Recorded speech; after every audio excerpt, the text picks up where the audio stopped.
queda do rendimento do time e até depois na Copa do Brasil, voltando sim a ter um ímpeto, uma vontade e chegando na final. E se me permite uma segunda pergunta, qual o número que vocês trabalham para esse elenco?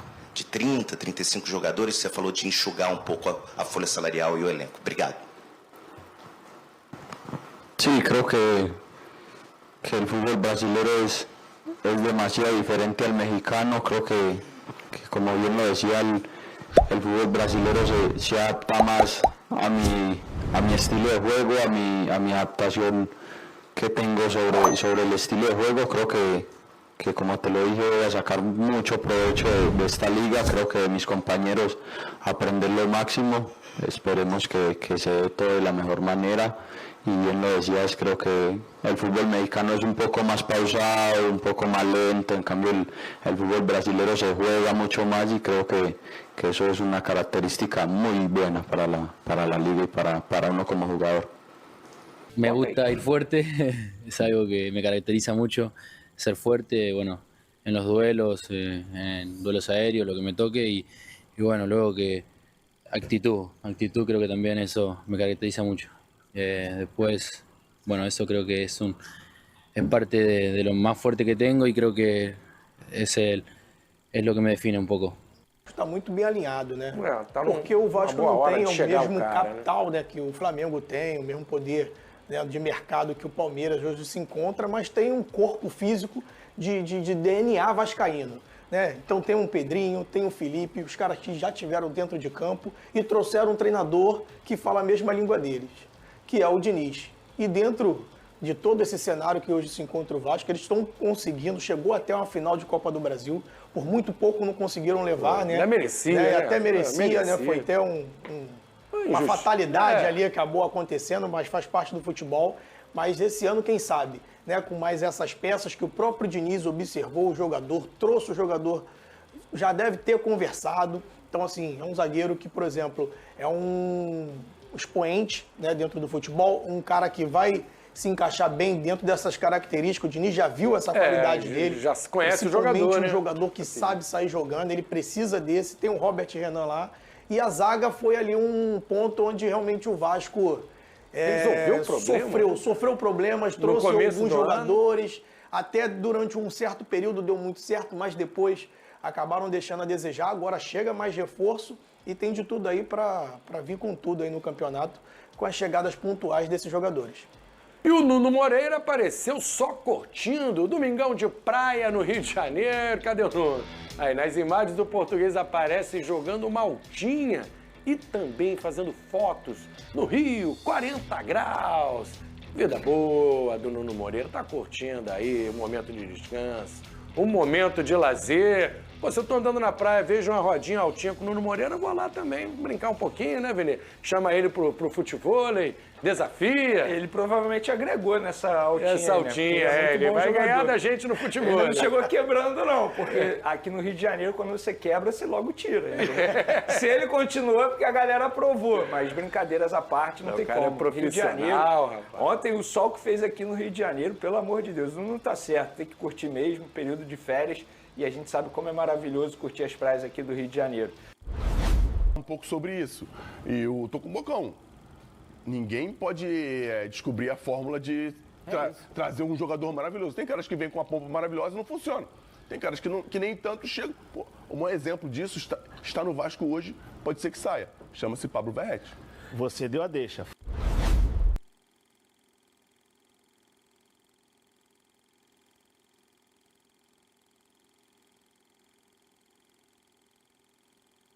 A situação financeira voltou a ser o principal tema nos bastidores do Vasco e desta vez de forma ainda mais direta e decisiva. Em um momento em que cada passo no mercado precisa ser calculado com precisão, a diretoria deixou claro que o clube só conseguirá avançar na janela de transferências se conseguir reduzir de maneira significativa a folha salarial. Essa foi a mensagem central passada por Admar Lopes, executivo de futebol do Vasco, em entrevista coletiva, ao abordar o cenário atual e explicar como o planejamento esportivo está totalmente ligado à responsabilidade financeira. Segundo o dirigente, as movimentações do Vasco no mercado dependem diretamente da saída de jogadores com salários elevados, e é justamente nesse ponto que entram os nomes de Vegetti e David. As possíveis saídas dos dois atacantes não são tratadas como decisões simples ou automáticas, mas sim como peças-chave para que o clube consiga cumprir metas internas e abrir espaço para novas contratações. Internamente, a avaliação é de que essas negociações podem gerar uma economia mensal que varia entre 1 milhão e 1,5 milhão de reais, um valor considerado fundamental para o equilíbrio das contas neste momento da temporada. No caso de Vegetti, a situação é cercada de cuidado e respeito. O atacante argentino, camisa 99, construiu uma trajetória de identificação com o Vasco e com a torcida, sendo visto internamente como um exemplo de profissionalismo e liderança. Atualmente, o jogador possui uma proposta do Cerro Porteño, do Paraguai, mas as conversas acontecem diretamente entre ele e o clube interessado. Até agora, nada de oficial foi enviado ao Vasco, o que mantém o cenário indefinido e exige paciência por parte da diretoria. Mesmo com todo o reconhecimento pelo que Vegetti representa, o clube entende que não deve dificultar uma possível saída caso o desejo parta do próprio jogador. A posição do Vasco é clara. Não haverá pressão nem forçação de barra. Todo o planejamento esportivo, inclusive pensando em 2026, foi inicialmente desenhado com a permanência do argentino no elenco. No entanto, a diretoria também reconhece que segurar um jogador de 37 anos se torna complicado se surgir uma proposta vantajosa, principalmente do ponto de vista financeiro e de carreira para o atleta. Outro fator que pesa nessa equação é o salário de Vegetti. O atacante possui um dos maiores vencimentos do elenco e uma eventual saída representaria uma economia imediata e significativa para o clube. Essa redução teria impacto direto na capacidade do Vasco de se movimentar no mercado, abrindo espaço para buscar reforços que se encaixem melhor no perfil desejado pela comissão técnica. Já a situação de David é mais objetiva e avançada.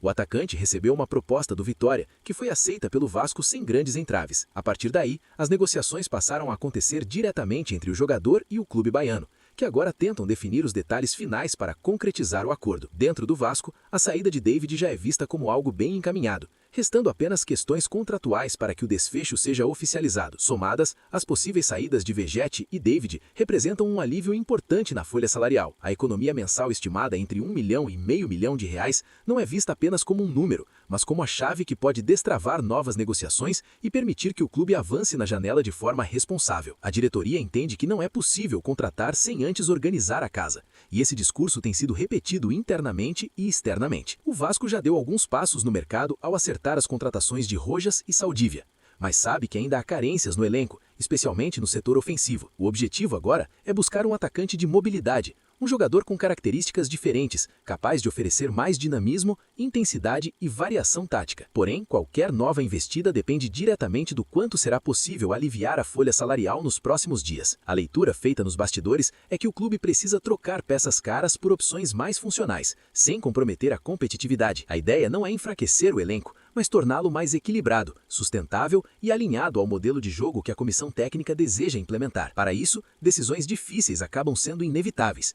mesmo quando envolvem jogadores identificados com a torcida. A diretoria faz questão de reforçar que não há improviso nesse processo. Existe um planejamento claro, com metas bem definidas para esta janela, e a redução de custos é um dos pilares desse projeto. Ao liberar espaço na folha salarial, o Vasco ganha margem para investir de forma mais estratégica, seja em atletas mais jovens, seja em jogadores que tragam características específicas hoje consideradas prioritárias. Do ponto de vista emocional, principalmente para a torcida, a possível saída de Vegetti gera sentimentos mistos. De um lado, há a compreensão de que o clube precisa se reorganizar financeiramente. De outro, existe o apego a um jogador que simboliza entrega e identificação. Justamente por isso, o Vasco tem adotado uma postura cautelosa, baseada no diálogo e no respeito, evitando qualquer tipo de desgaste desnecessário. Com David, o impacto tende a ser menor, já que sua saída faz parte de um movimento mais natural de mercado e atende aos interesses de todas as partes envolvidas. Ainda assim, a diretoria sabe que cada mudança no elenco precisa ser bem comunicada para manter o ambiente interno estável. Os próximos dias prometem ser decisivos. A situação de David deve ter um desfecho mais rápido, enquanto o futuro de Vegetti segue condicionado à evolução das conversas com o Cerro Porteño e principalmente à decisão do próprio jogador. Enquanto isso, o Vasco segue atento às oportunidades de mercado, aguardando a liberação de espaço financeiro para avançar em novas negociações. No fim das contas, o clube vive um momento de escolhas estratégicas, em que o equilíbrio financeiro pesa tanto quanto o desempenho dentro de campo. As possíveis saídas de Vegetti e David fazem parte de um plano maior, que busca garantir um Vasco mais organizado, competitivo e preparado para os desafios futuros. Sacrifícios no presente podem ser o caminho para um projeto mais sólido amanhã, e a diretoria aposta que essa é a decisão mais responsável para o futuro do clube.